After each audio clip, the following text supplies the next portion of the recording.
freak. I did that all the time, I'm sure actually. you do. Alright. The one in C tries to argue that in the that we don't that okay, first I want to say that they want to say that sending a message to Assad to think twice for using him again is not a significant impact.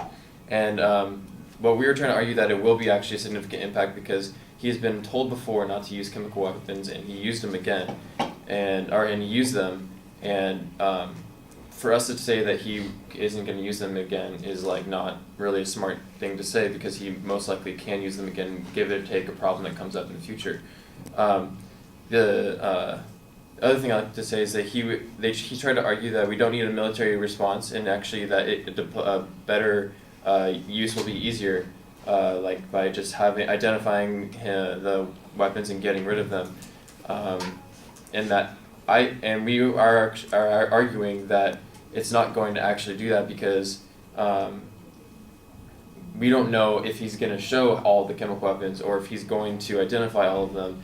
We know that he already is playing dirty as it is, so why do you think that he's going to play fair again by telling us, oh, here are the weapons and here you can take them away?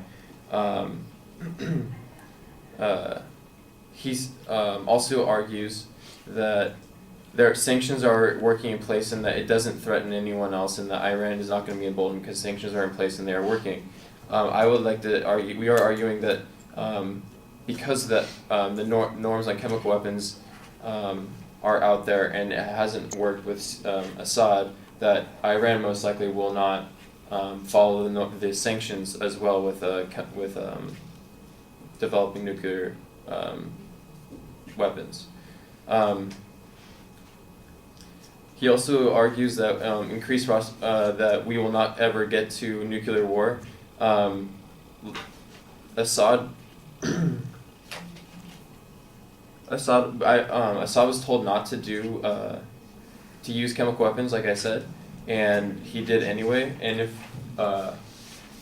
if Iran gets nuclear weapons and Israel feels threatened, Israel will attack and will cause a big giant outburst inside the Middle East, which can drag in the United States anyways.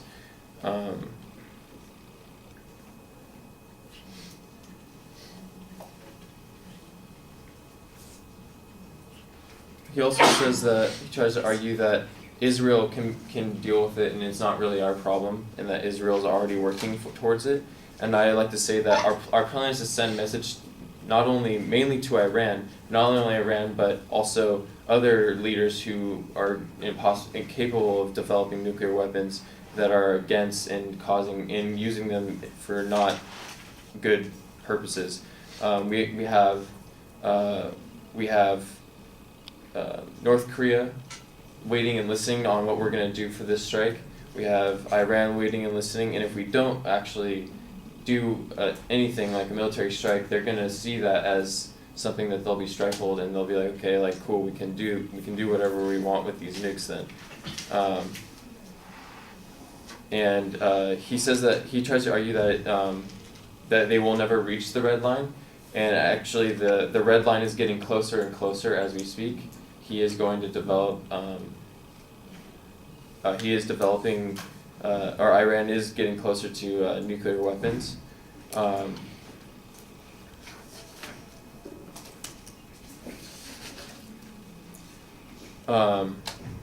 Also, we need to also stop Assad or punish Assad for what he did.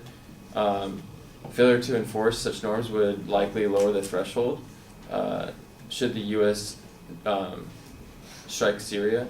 Steve Cole, journalist, the New Yorker, September 3rd, 2003, last access, September 29th, 2013. International laws and informal warnings of retaliation are designed to dissuade dictators and terrorists from using weapons of mass destruction under any circumstances. A failure to enforce such norms in Syria would likely lower the threshold for chemical use in this and future wars. Obama's deliberateness about military action in Syria is understandable.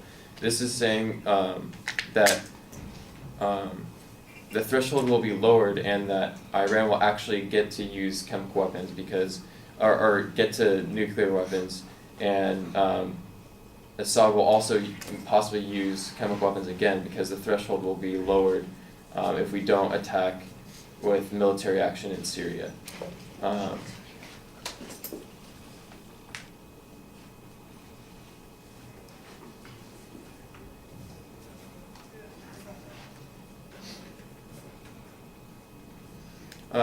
The one he also wants to argue that chemical weapons and nukes it's a different weapon. Whether or not it's a different weapon, that's true.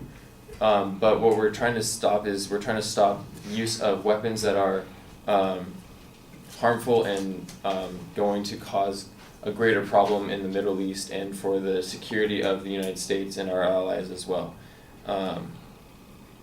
And I now stand for cross-examination. So roughly how long is it going to be before Iran has a viable nuclear weapon that would destabilize the Middle East?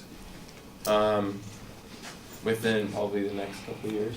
So we got a couple of years before the impact scenario of the affirmative takes place before they get there, right? Mm-hmm.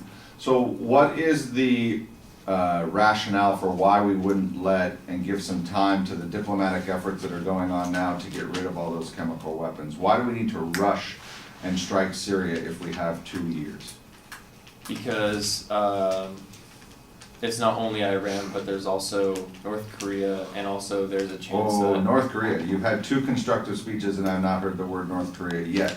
Is the impact that we're trying to... Are we asking the audience to change the status quo to fix Iran, or is Iran just like an example of one of the things that it's to fix Iran, but it's a message that needs to be sent to the world, which was said in the first constructed.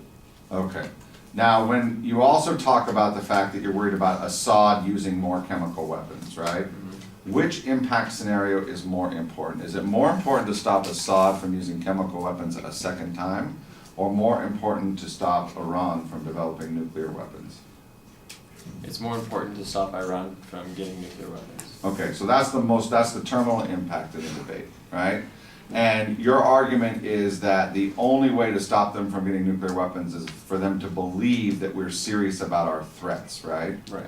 And what is your reason why the last decade of sanctions against Iran that has been crippling its economy, why are those not a serious enough threat? Why don't they take us for real? I mean, we've been enforcing this sanction embargoes against their country. It's crippling their economy. Why don't they take us for real now? They might take us for real, but the problem... Time. Oh, okay.